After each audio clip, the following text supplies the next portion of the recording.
India में अगर पति पत्नी के बीच झगड़ा हो जाए तो पड़ोसी या फिर पुलिस उसकी कोई परवाह नहीं करते, लेकिन अमेरिका में हुए ऐसे सामान्य झगड़े का भी काफी गंभीर परिणाम आ सकता है। टेक्सास में रहने वाले एक इंडियन कपल के साथ भी कुछ ऐसा ही हुआ है, जिसमें पति पत्नी के झगड़े में अचानक ही पुलिस की एंट्री होने से अब उनका इमिग्रेशन का केस उलझ जाए ऐसी संभावना पैदा हुई है। इस मामले में पुलिस के द्वारा पति को गिरफ्तार कर लेने के बाद पत्नी ने सोशल मीडिया पर एक पोस्ट लिखकर लोगों की मदद और मार्गदर्शन मांगने के बाद ये पूरी बात सामने आई है। अपनी पोस्ट में महिला ने लिखा है कि पति के साथ किसी बात पर झगड़ा होने पर दोनों एक दूसरे पर चिल्लाने लगे और उनकी आवाज़ बाहर तक सुनाई देने से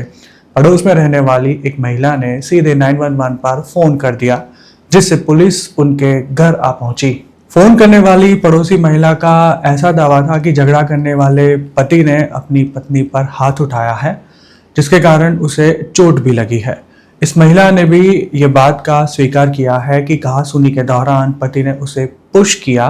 जिसके कारण वह दीवार से टकरा गई और उसे सामान्य चोट आई। हालांकि खुद को इस बारे में कोई शिकायत नहीं थी, लेकिन पड़ोसी ने 911 पर कॉल कर देने से मामला पुलिस तक पहुंच गया। पड़ोसी महिला ने पुलिस को ऐसा भी बताया कि बगल में रहने वाला पुरुष अपनी पत्नी के साथ आए दिन झगड़े करता रहता है। थर्ड पार्टी की तरफ से शिकायत मिलने के बावजूद भी इस इंडियन कपल के घर पहुंची पुलिस पत्नी को धक्का मारने वाले भारतीय पति को अपने साथ ले गई, जिसे छुड़ाने के लिए पत्नी को ही भागा दौड़ी करनी पड़ी। एक एनआरआई ग्रुप में पोस्ट किए गए मैसेज में महिला ने यह भी बताया कि पुलिस की कार्रवाई के कारण वह डरी हुई है और अब आगे की कार्यवाही क्या होगी उसे लेकर कंफ्यूज भी है। सोशल मीडिया पर वायरल हुए इस पोस्ट पर कमेंट करने वाले कुछ लोगों ने पड़ोसी के द्वारा दिखाई गई सतर्कता की तारीफ करते हुए ऐसा लिखा है कि उन्होंने जो भी किया अच्छा किया, क्योंकि पत्नी को इस तरह धक्का मारना घरेलू हिंसा ही है। हालांकि अमेरिका के कानून के जानकारों का इस बारे में ऐसा कहना है कि पत्नी की मंजूरी के बिना पुलिस पति को नहीं पकड़ सकती, क्योंकि थर्ड पार्टी कंप्लेंट में पुलिस गिरफ्तारी करने के बजाय सिर्फ जांच ही कर सकती है। इस मामले में भारतीय मूल के एक इमिग्रेशन अटॉर्नी ने लिंक्डइन पर लिखी पोस्ट में बताया कि नॉन क्रिमिनल पुलिस कंप्लेंट के कारण भी किसी के भी वीज़ा रिवॉक हो सकते हैं। ऐसे केस में आरोपी को तुरंत ही अमेरिका नहीं छोड़ना होता, लेकिन अगर वो यूएस से बाहर जाकर री एंटर होने का प्रयास करता है तब उसे रोका जा सकता है। इसके अलावा इससे भविष्य में इमिग्रेशन केस में परेशानी खड़ी हो सकती है और वीज़ा रिन्यूअल, परमानेंट रेसिडेंसी या फिर सिटीजनशिप लेने के लिए ज़्यादा समय इंतज़ार करना पड़ सकता है।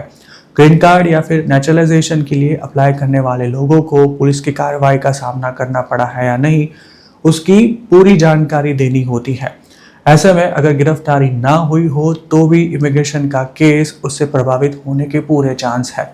जिससे ऐसे किसी भी मामले में इमिग्रेशन अटॉर्नी की सलाह लेकर उचित कार्रवाई करना काफ़ी ज़रूरी है,